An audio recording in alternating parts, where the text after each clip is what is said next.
वसलामुन अला इबादिहिल्लज़ीना इस्तफ़ा अम्मा बाद फ़अऊज़ु बिल्लाहि मिनश शैतानिर रजीम बिस्मिल्लाहिर्रहमानिर्रहीम शाबानु शहरी व रमज़ानु शहरुल्लाह सदक़ल्लाहु मौलानाल अज़ीम व सदक़ रसूलुहुन नबियुल अमीनुल मतीनुल मुबीनुल करीम व नहनु अला ज़ालिका लमिनश शाहिदीन व शाकिरीन वल्हम्दुलिल्लाहि रब्बिल आलमीन। आइए एक बार आक़ाए नामदार मदीने के ताजदार गुंबदे ख़ज़रा में आराम फरमाने वाले आक़ा जनाब मोहम्मद रसूलुल्लाह सल्लल्लाहु ताला अलैहि वसल्लम की बारगाह बेकस पनाह में बुलंद आवाज़ से मिलकर पढ़ें दुरूद पाक। अल्लाहुम्मा सल्लि अला सय्यिदिना शफ़ीआना मौलाना मुहम्मदिन बारिक वसल्लिम सल्लु अलैहि सलातु व सलामुन अलैका या हबीबी या सय्यदी या रसूलल्लाह सल्लल्लाहु ताला अलैहि वसल्लम। अजीज़ान मिल्लत इस्लामिया, आज शाबानुल मुअज़्ज़म की 10 तारीख़ है और इसी महीने की 15 तारीख़ को शब बारात की शब है। पूरी दुनिया सुन्नियत शाबानुल मुअज़्ज़म की 15 तारीख़ को शब बारात मनाते हुए नज़र आते हैं, क्योंकि वो अल्लाह तबारक व तआला की तरफ से एक ख़ास रात है और एक अहम रात है जो अपने बंदों को अल्लाह तबारक व तआला ने प्यारे आका सल्लल्लाहु ताला अलैहि वसल्लम के सदक़े अता किया। वो इतनी बाबरकत रात है कि उसी रात अल्लाह तबारक व तआला की बारगाह में हमारे नाम आमाल पेश किए जाते हैं और उसी की सुबह से फिर हमारे जो है तो नाम आमाल जो है तो नए रजिस्टर में दर्ज किए जाते हैं। तो मेरे मिल्लत के नौजवानों, गोया कि वो दिन और रात जो है, जो साल भर में हमने नेकियां की, बुराइयां की, जो कुछ भी किए, फरिश्तों ने जो रजिस्टर तैयार किए अल्लाह की बारगाह में पेश किया जाता है। और शब बारात की रात ही फिर हम अपने मरहूमीन के कब्रों में जाकर के इसाल सवाब के लिए फातिहा भी पढ़ते हैं, कुरान करीम की तिलावत भी करते हैं और पूरी रात जाग कर इबादत और रियाजत में गुजारते हैं। प्यारे आका सल्लल्लाहु ताला अलैहि वसल्लम इरशाद फरमाते हैं, हदीस पाक है, शाबानु शहरी व रमज़ानु शहरुल्लाह, जिसका तर्जमा और मफ़हूम यह है कि शाबान मेरा महीना है और रमज़ान अल्लाह तबारक व तआला का महीना है। अजीज़ान मिल्लत इस्लामिया, प्यारे आका सल्लल्लाहु ताला अलैहि वसल्लम ने शाबान को अपना महीना कहा। इसमें कुछ ख़ास बातें हैं जिसकी वजह से प्यारे आका सल्लल्लाहु अलैहि वसल्लम ने शाबान को अपना महीना कहा। इसलिए कहा और ये ख़ास इसलिए है कि प्यारे आका सल्लल्लाहु ताला अलैहि वसल्लम पूरे साल में जो और महीने रहते थे सबसे ज़्यादा शाबान के महीने में रोज़ा रखते थे। यहाँ तक कि आप इस कदर शाबान के महीने में रोज़ा रखते थे कि रोज़ा रखते रखते आप रमज़ानुल मुबारक को पहुँच जाते थे। तो इसीलिए प्यारे आका सल्लल्लाहु अलैहि वसल्लम शाबान के महीने को अपना महीना बताया। अजीज़ान मिल्लत इस्लामी, और किताबों में आता भी है कि रजब का महीना जो है ये बीज बोने का महीना है, यानी उसमें बीज बोया जाता है। जैसे आप मिसाल के तौर पर समझे, किसान है, किसान खेती करता है तो क्या करता, पर उसमें हल जोतता है, फिर उसमें बीज बोता है, फिर उसके बाद उसमें पानी से सैराब करता है उस फसल को, फिर उसके बाद जो है एक दिन ऐसा आता है कि वह गल्ला जब पक के तैयार हो जाता है तो फिर उसको किसान काट के बाहर निकालता है। तो उसी तरीके से रजब का महीना जो कहा गया वो बीज बोने का महीना कहा गया, यानी रजब के महीना जो था वो इबादत के बीज बोने का महीना था। और ये शाबानुल मुअज़्ज़म जो है ये आँखों से सैराब करने का महीना है, मतलब यानी अपने गुनाहों जो है तो गुनाहों पे गुनाहों से तौबा करके अल्लाह की बारगाह में ये गिड़गिड़ाने का महीना है, अल्लाह को मनाने का महीना है। फिर जो इंसान रजब के महीने में बीज बोता है, फिर जो इंसान शाबान के महीने में खौफ खुदा से आंसू बहाता है, तो फिर वो रमज़ानुल मुबारक के महीने में अल्लाह तबारक व तआला की रहमत और बरकतों से मालामाल हो जाता है। तो अजीज़ान मिल्लत इस्लामिया, हम और आप एक ऐसी रात से बहरामंद होना और उसकी सआदत पाना चाहते हैं। यकीनन जिस पर अल्लाह तबारक व तआला अपना ख़ास फजल फरमाए उसी को उस रात की बरकतें नसीब होती हैं, जिसे हम और आप लैलतुल बारात यानी शब बारात के नाम से जानते और पहचानते हैं। अगर वक्त में गुंजाइश रही तो आज मैं आपके सामने आपको ये पैगाम देने की सआदत हासिल करूँगा कि हमें शब बारात से पहले क्या करना है और शब बारात के अंदर क्या करना है, क्योंकि शब बारात में उन्हीं की मग़फ़िरत होती है जो शब बारात से पहले के अमाल करते हैं, और जो शब बारात से पहले के अमाल नहीं करते वह शब बारात की रात में मग़फ़िरत से महरूम रह जाता है। यकीनन अल्लाह तबारक व तआला तमाम ज़रूरियात से पाक है। वह असमद है, वो बेनियाज़ है, उसे किसी चीज़ की ज़रूरत नहीं है। जब कोई नहीं था तब भी वो अपनी शान के साथ खुदा था, और जब कोई नहीं रहेगा तब भी वो अपनी शान के साथ खुदा रहेगा। और न ही उसे कल किसी की ज़रूरत थी, और न ही आज है, और न ही क़यामत तक किसी की ज़रूरत रहेगा। और न ही कायनात का निज़ाम चलाने के लिए उसे किसी फरिश्ते की ज़रूरत है, और न ही किसी को हिदायत देने के लिए किसी मुसल्ले, किसी ख़तीब, किसी मुक़र्रिर की ज़रूरत है। अगर कोई नमाज ना पढ़े तो भी उसे कोई फ़ायदा नहीं होता। अगर पूरी दुनिया सजदे में गिर जाए तो भी उसे कोई फ़ायदा नहीं होता। अल्लाह ना करे अगर पूरी दुनिया कुफ्र और शिर्क में मुब्तला हो जाए तो भी उसे कोई फ़ायदा नहीं होता। अगर पूरी दुनिया मोमिन हो जाए तो भी उसे कोई फ़ायदा नहीं होता। लेकिन वो रब कितना गफूर रहीम है कि कुरान करीम में कहीं फरमाता है तूबू इलल्लाह, अल्लाह की बारगाह में तौबा करो। कहीं फरमाता है फ़फ़िर्रू इलल्लाह, यानी दौड़ो अल्लाह की तरफ। कहीं फरमाता है ला तक़नतु मिन रहमतिल्लाह, अल्लाह की रहमत से मायूस न हो। आखिर वो इस तरह क्यों कहता है कि पलटो अल्लाह की तरफ, तौबा करो अल्लाह की तरफ, अल्लाह की बारगाह में, अल्लाह की रहमत से मायूस न हो। अजीज़ान मिल्लत इस्लामिया, कभी वो हमें शब मेराज अता करता है, कभी शब बारात देता है, कभी शब कदर देता है कि बंदा अब करीब आ जा। और दिनों में नहीं आते लेकिन अब करीब आ जा। शब कदर का हाल तो ये है, हदीस पाक में आता है कि अल्लाह तबारक व तआला शब कदर की रात में बनु कल्ब के बकरियों की बालों के तादाद के बराबर गुनाहगारों की मग़फ़िरत फरमाता है। और अल्लाह ताला ऐसों को भी माफ़ करता है जिनका जहन्नम में जाना कन्फर्म हो चुका है। अल्लाह तबारक व तआला शब बारात में ऐसों को माफ़ फरमाता है जिसका जहन्नम में जाना कन्फर्म है, यानी जिनका नाम जहन्नमियों के फहरिस्त में लिखा जा चुका है। अल्लाह ताला ऐसों को भी माफ़ फरमाता है। वो इतनी बाबरकत रात है, वो इतनी सईद रात है। आखिर वो ऐसा अपने बंदों के साथ क्यों करता है? ना उसे हमारी ज़रूरत है, ना हमारी इबादत की ज़रूरत है, फिर भी वो अपने बंदू के साथ अपने बंदू को कभी शब कदर, कभी शब मेराज, कभी शब बारात जैसी रातों से नवाजता है, क्योंकि उसे मालूम है, रब तबारक व तआला को मालूम है कि मेरा बंदा जो है गुनहगार है, सिहकार है, बदकार है, उसे किसी चीज़ की हाजत नहीं। मिसाल के तौर पर आप ये समझें कि अगर एक शख्स के 10 औलाद हों और अगर वो एक औलाद अपने माँ बाप को पाल ले, एक माँ बाप उनकी किफ़ालत को, एक औलाद अगर अपने माँ बाप की किफ़ालत पूरी कर ले तो 9 औलाद की माँ बाप को ज़रूरत पड़ेंगे? नहीं पड़ेंगी।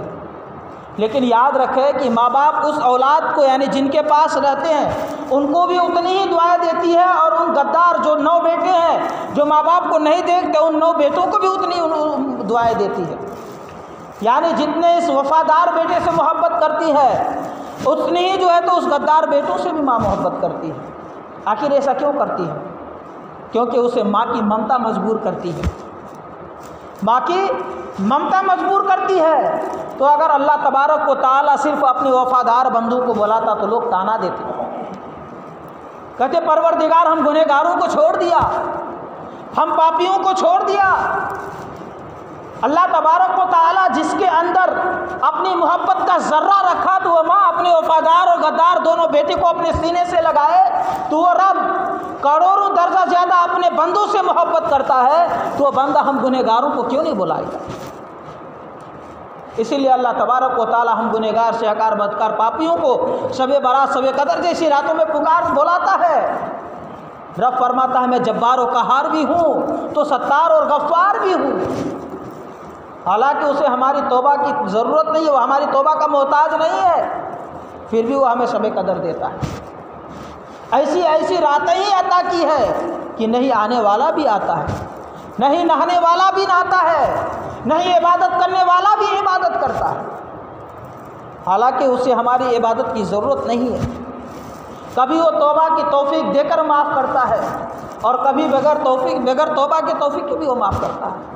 अगर वो तौफीक ना दे तो बड़ा से बड़ा पारसा मस्जिद ना आ सके, अगर वो तौफीक दे तो बड़ा से बड़ा पापी तहज्जुद गुजार बन जाए, अगर वो रब तौफीक दे अगर वो रब शराबी को तौफीक दे तो हज़रत हसन बसरी से पहले मस्जिद पहुंच जाए। तो शब कदर बनो कल्ब की बकरियों की तादाद के बराबर अल्लाह तबारक व तआला गुनहगारों की मग़फ़िरत फरमाता है। ये बनो कल्ब क्या है, कौन है? तो बनो कल्ब जो है अरब में एक कबीला है जिनके पास कसरत के साथ बकरियाँ पाए जाती थी, वो कसरत के साथ बकरियाँ पालते थे। तो यहाँ जो बनो कल्ब की बकरियाँ जो बताया गया हदीस पाक में, तो वो कसरत बताने के लिए बताया गया है। हम एक बकरी के बाल को अगर हमारे सामने ला कर के एक बकरी को रखा जाए और उसके बाल को गिनने के लिए दिया जाए तो हम एक बकरी के बाल को नहीं गिन सकते। तो बनो कल्ब जो थे उनके पास एक एक लोगों के पास इतनी बकरियां थी कि 2 पहाड़ों के चींटों के जो है तो दामन जो है तो एक लोगों के बकरियों के रेवर से भर जाते। जो 2 पहाड़ होते, 2 पहाड़ों की जो चूंटी होती ऊपर के हिस्सा, तो एक लोगों के पास इतने रेवर होते थे बकरियों के कि पहाड़ के जो है तो दोनों दाव यानी चूंटियों के दामन जो है तो भर जाते थे। तो जब हम एक बकरी को नहीं गिन, एक बकरी के बाल को नहीं गिन सकते तो जो है तो इतने जो है तो बकरियों के रेवर के बाल को हम कैसे गिन सकते हैं? तो कसरत बताने के लिए बताया गया। अजीज़ान मिल्लत इस्लामिया, तो शब बारात की रात ये बड़ी बाबरकत रात है। वो रात हमें खेल कूद कर नहीं गुजारना चाहिए, वो रात हमें खेल कूद कर नहीं गुजारना चाहिए। कुछ लोग समझते हैं कि शब बारात की रात जागने की रात है, इसीलिए वो कभी जो है तो टीवी देखने के लिए बैठ जाते हैं, कभी मोबाइल में गेम खेलने के लिए बैठ जाते हैं, कभी दोस्त यारों के साथ जो है तो गपशप में लग जाते हैं, बातचीत करने में लग जाते हैं।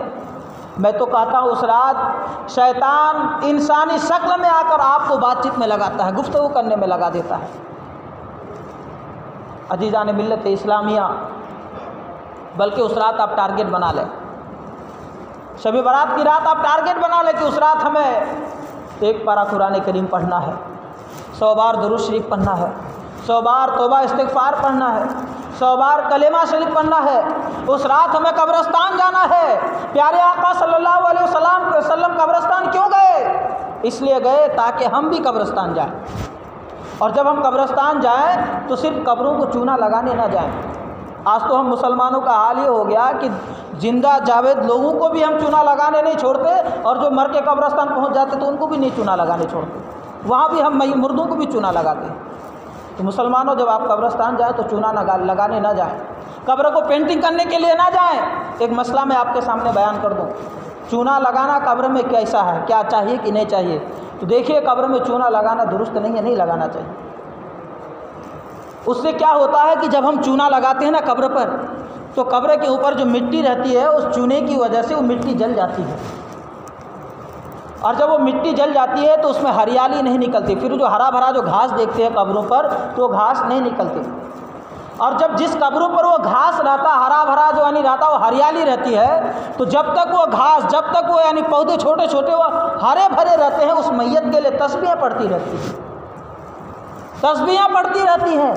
और जब हम उस पर चूना डाल देते हैं तो फिर वो क्या होते हैं, जो घास रहते हरे भरे पूरा जल के राख हो जाता, और वो मिट्टी भी जल जाती, फिर वो हरा भरा घास उसमें नज़र नहीं आता। और आज हमारा हाल तो ये है कि हम अपने मरहूम को जब कब्र में दफन करके आते हैं तो सालों साल गुजर जाता, हमें तौफीक भी नहीं होती जाने की, हमें जाने की तौफीक भी नहीं होती, उनके इसाले से उनके लिए इसाले सवाब करने की भी तौफीक नहीं होती। तो कम से कम जब अल्लाह तबारक व तआला की तरफ से जो पौधा निकलता है, छोटे छोटे जो घास निकलते हैं, तो कम से कम उन घासों को तो आप शब बारात जैसी मौके पर जाकर के, शाबानुल मुबारक जैसे मौके पर जाकर के चूना डाल करके ख़त्म न करें। आप नहीं जाते, लेकिन अल्लाह तबारक व तआला उस मरहूम के लिए एक ऐसा ज़रिया पैदा कर देता है जो उसके लिए हमेशा तस्बीह पड़ती रहती है, लेकिन हम चूना डाल करके, चूना लगा करके उसको भी ख़त्म कर देते हैं। तो कब्रिस्तान आप चूना लगाने ना जाए, कब्रों को पेंटिंग करने के लिए ना जाए। कब्रिस्तान जाने का मतलब क्या है? जाने का मतलब ये है कि वहाँ जा कर के बैठें, थोड़ी देर बैठें, और बैठने के बाद आप तसव्वुर करें कि हमारा ये जो मरहूम, ये जो कब्र है, ये हमारे बाप हैं, दादा हैं, रिश्तेदार थे, कुंबे कबीले वाले थे। इन्होंने दुनिया में बड़े बड़े कारोबार किए, बड़ा बिजनेसमैन था, तिजारत ताजिर था, बड़े बड़े बिल्डिंगें बनाए, बड़े बड़े कारों में घूमे, नरम नरम गद्दों पे सोए, लेकिन कुल्लु नफ्सिन ज़ायक़तुल मौत के मद्देनज़र एक दिन दुनिया छोड़कर उसे यहाँ आना पड़ा और हमें भी यहाँ आना होगा। मुसलमानों, जब आप इस तरह से सोचेंगे तो आपकी आंखों से आंसू निकलेगा, आपकी आंखों से आंसू निकलेगा कि हमने कैसी ज़िंदगी गुजारी, हमारी ज़िंदगी कहाँ गुजर रही है। और कब्रिस्तान जाने का सबसे बड़ा फ़ायदा क्या है मालूम है आपको? कब्रिस्तान जाने का सबसे बड़ा फ़ायदा ये है कि आपका दिल नरम होगा। कब्रिस्तान जाने से दिल नरम होता है। और जिस कब्रिस्तान में आपके मरहूमीन रहते हैं, जब आप उस कब्रिस्तान में जाते हैं तो मरहूमीन आपके कदमों की आहट को सुनता है, और जब उनके सराहने आप बैठ करके दुआ तस्बीह दुरूद पढ़ते हैं तो वो खुशी महसूस करते हैं। प्यारे आका सल्लल्लाहु अलैहि वसल्लम इरशाद फरमाते हैं कि जब मरहूम के घर वाले उनके कब्रों में आते हैं, जब वो उन्हें सलाम करते हैं तो वे सलाम का जवाब भी देते हैं और वो उनकी कदमों की आहट को भी सुनता है। तो अजीज़ान मिल्लत इस्लाम या प्यारे आका सल्लल्लाहु अलैहि वसल्लम शब बारात कब्रिस्तान जाकर बताया कि लोगों, तुम ईद में तो जिंदों से मिलते हो, शब बारात अपने मुर्दों से मिल लिया करो। इसीलिए जो है उन मरहूमीन को फरामोश न करें। आप उनके लिए कुरान खानी का भी एहतमाम करें, दुरूद खानी का एहतमाम करें, फातिहा खानी का एहतमाम करें और उनकी रूह को ईसाल करें उनके कब्र में। आप ये ना तस्वुर करें, आप जैसे बहुत सारे लोग रहते हैं बाहर के हैं, बाहर से काम करने के लिए आए हैं, वो सोचते हैं हमारे यहाँ तो कोई है ही नहीं, हम कब्रिस्तान क्यों जाएं। तो मुसलमानों याद रखें, प्यारे आका सल्लल्लाहु अलैहि वसल्लम जन्नतुल बकी में जब गए थे तो प्यारे आका सल्लल्लाहु अलैहि वसल्लम के उस कब्रिस्तान में कौन थे, कौन रिश्तेदार थे? कोई नहीं थे जन्नतुल बकी में। तो इसीलिए आप जाएँ कब्रिस्तान, चाहे आप कहीं से भी ताल्लुक़ रखते हों, आप मेहनत मजदूरी करने के लिए महाराष्ट्र में आए हैं, यहाँ के कब्रिस्तान है, वहाँ जाकर के आप उन मरहूमीन के लिए दुआ करें, इसाले सवाब करें। यकीनन आज अगर आप जाएंगे वहाँ पे तो आपका दिल भी नरम होगा और कल अल्लाह तबारक व तआला आपके कब्रों में भी जाने के लिए कोई ऐसा असबाब पैदा कर देगा जो आपके लिए भी इसाले सवाब करेंगे आपके मरने के बाद। ये दुनिया फ़ानी है, ये फ़ना होने वाली, एक न एक दिन हमें भी इस दुनिया से जाना है। तो अजीज़ान मिल्लत इस्लाम या उस रात कुछ ऐसे भी लोग हैं जिनकी मग़फ़िरत नहीं होती है, तो रात आने से पहले अपने गुनाहों से तौबा कर लें। कुछ लोग ऐसे भी हैं जो शब बारात की रात महरूम हो जाते, वो उनके गुनाहों की मग़फ़िरत नहीं होती। तो मेरे मिल्लत के नौजवानों, वो बाबरकत रात आने वाली है, वो रात आने से पहले आप अपने गुनाहों से तौबा कर लें। अल्लाह की ज़ात व सिफ़ात में किसी को शरीक ठहराने वाला, ऐसे शख्स हो गए, माँ का नाफरमान हो गया, बाप का नाफरमानी करने वाला, सूद खाने वाला, सूद देने वाला, उसके बाद रिश्ता काटने वाला, जादू करने वाला, शराब पीने वाला, इस तरह के लोगों की वो रात मग़फ़िरत नहीं होती है। मेरे मिल्लत के कीना परवर, हसद करने वाला, दिलों में कीना रखने वाला अपने भाइयों के लिए, ऐसे लोगों की मग़फ़िरत नहीं होती है। लिहाजा वो रात आने से पहले पहले आप अपने गुनाहों से तौबा कर लें, क्योंकि वो बड़ी बाबरकत रात है। शब बारात की रात बड़ी बाबरकत रात है। न जाने अभी कौन हमारे बीच से चले जाएंगे इस दुनिया से कि उस रात भी वो बाबरकत रात भी उन्हें नसीब नहीं होंगी। वो रात आने वाली है, वो बाबरकत रात आने वाली है। उस रात में हमें करना क्या है? आइए उस रात में करने वाले अमाल को भी आप मुलाहिज़ा कर लीजिए कि उस रात में हमें करना क्या है। और शब बारात कब है? शब बारात मंगल के दिन, यानी 7 मार्च दिन गुजरने के बाद मगरिब से जो है वो शब बारात की रात है। आज जुमा है, आने वाले मंगल। तो उस दिन हमें करना क्या है? सबसे पहले हमें करना यह है कि मगरिब की नमाज से 10-15 मिनट पहले तस्बीह लेकर के बैठ जाना है और 100 मरतबा दुरूद पाक पढ़ना है, 40 मरतबा ला हौला वला कुव्वत इल्ला बिल्लाहिल अलील अज़ीम पढ़ना है। उसके बाद यह हो गया तो दुरूद शरीफ पढ़ते हुए बैठे रहना यहाँ तक कि मगरिब की अजान हो जाए। इसकी बरकत क्या है? इसकी बरकत यह है कि इस अमल के करने से इंसान के 80 साल के गुनाह माफ़ हो जाते हैं। 80 साल के गुनाह माफ़ हो जाते हैं। आप कहेंगे हज़रत हमारी तो 80 साल की उम्र नहीं है, हम तो अभी 20 साल के हैं, 40 साल के हैं, 15 साल के हैं, तो फिर 80 साल के गुनाह कैसे माफ़ होंगे? तो मेरे मिल्लत के नौजवानों, किताबों में आता है कि आपके जितनी उम्र है 15 साल, 20 साल, 40 साल, वो आपके गुनाह माफ़ होंगे और जो बाकी के जो बचेंगे वो आपके वालिदैन के गुनाह माफ़ होंगे। देखिए कितनी बरकत है। अल्लाह तबारक व तआला की रहमत कितनी वसी व अरीज़ है। तो इसीलिए आप ख्याल रखें कि मंगल के दिन मगरिब की नमाज से 10-15 दिन पहले 10-15 मिनट पहले जो है तस्बीह लेकर के बैठ जाएंगे, 100 मरतबा दुरूद शरीफ पढ़ेंगे, जो दुरूद शरीफ आपको याद हो। उसके बाद जो है तो 40 मरतबा ला हौल वला कुव्वता इल्ला बिल्लाहिल अलील अज़ीम। उसके बाद फिर मगरिब की नमाज़ अदा करनी है। मगरिब की नमाज़ अदा करने के बाद 6 रकात नफिल पढ़ना है, 6 रकात नफिल। उसके बाद सूरह यासीन शरीफ, फिर जो है तो दुआए निस्फ़े शाबान। उसकी तरतीब यह है कि पहले 2 रकात नफिल की नियत इस तरह करनी है कि या अल्लाह पाक इस 2 रकात नफिल नमाज के बदले में उम्र बिल खैर अता फरमा, यानी हमें लंबी उम्र और भलाई की उम्र अता फरमा। सूरह फातिहा पढ़ेंगे, उसके बाद जो सूरा याद हो सूरा पढ़ लेंगे, सलाम फेर लेंगे, सलाम फेरने के बाद 1 मरतबा सूरह यासीन शरीफ पढ़ेंगे। उसके बाद दुआए निस्फ़े शाबान पढ़ेंगे। अगर जिनको सूरह यासीन शरीफ याद ना हो तो 21 मरतबा सूरह इखलास पढ़ लेंगे।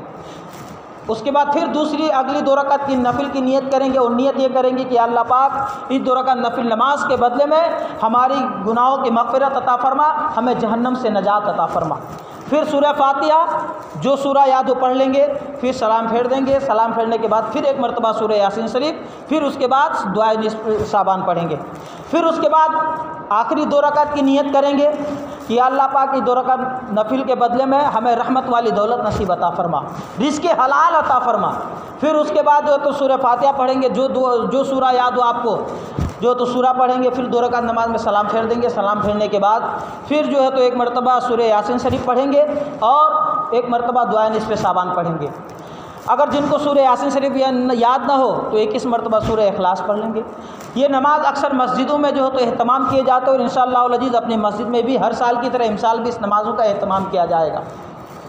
मगरिब की नमाज के बाद ये 6 रकात नफिल नमाज अदा की जाएंगी। अदा करने के बाद सूरह यासीन शरीफ और उसके बाद दुआए निस्फ़े शाबान आपको पढ़ के सुनाया जाएगा, जिस तरीके से हर साल आपको सुनाए जाते हैं। आप हजरात मगरिब की नमाज में तशरीफ़ ला करके इस बाबरकत नमाज़ों का फ़ायदा उठाइए। फिर उसके बाद जब नमाज हो गई, दुआए निस्फ़े शाबान सूरह यासीन शरीफ हो गए, तो अपने घर चले जाएंगे। घर जाने के बाद फिर हमें उस रात गुस्ल करना है। गुस्ल इस तरह करना है कि 7 बैर के पत्ते ले लेना है। 7 बैर के पत्ते लेकर के पानी में डालना, और पानी को हल्का सा कुमकुमा करना है जिससे हम नहा सकें। फिर उसके बाद वो 7 बैर के पत्ते वाले पानी से नहा लेना है। अब घर में कई फ़र्द हों तो उसके लिए अलग अलग पानी गर्म करेंगे। जैसे हमको नहाना है, हम नहा लिए 7 बैर के पत्ते यानी गर्म करके, फिर दूसरे को नहला है तो उनके लिए जो है पानी गर्म कर लिए, फिर उनको नहला दिया, फिर तीसरे के लिए तो तीसरे के लिए गर्म करके, गोया कि अलग अलग पानी गर्म करना है, अलग अलग बैर के पत्ते डाल करके अलग तरीके से नहाना है। इसके बारे में कहा गया है कि जो शख्स शब बारात की रात इस तरीके से अगर नहाए, अगर इस तरीके से वो नहाता है तो साल भर जादू टोना से महफूज व मामून रहेंगे।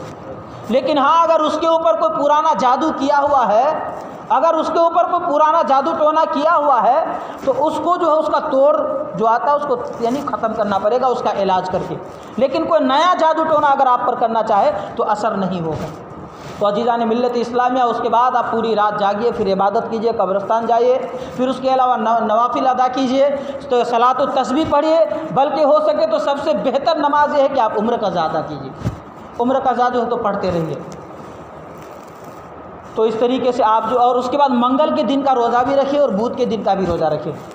मंगल के दिन का इसलिए कि जैसे हमारे जो नामे अमाल है वो हमारा जो रजिस्टर है वो असर के बाद बंद हो जाता है, फिर उसी दिन जो है तो फरिश्ते नए रजिस्टर लेकर के हाजिर होते हैं। तो हमारा जो रजिस्टर में जो आखिरी अमाल हो जो लिखा जाए तो वो जो तो रोज़ा हो, और जो असर से ये मगरिब से पहले जो हम तौबा इस्तग़फ़ार जो 40 बार पढ़ेंगे तो वो तौबा से हो, और जब फिर कल का दिन अगला जो रजिस्टर में जो हमारे नामे अमाल लिखे जाए तो वो भी रोज़ा से और वो भी तौबा से।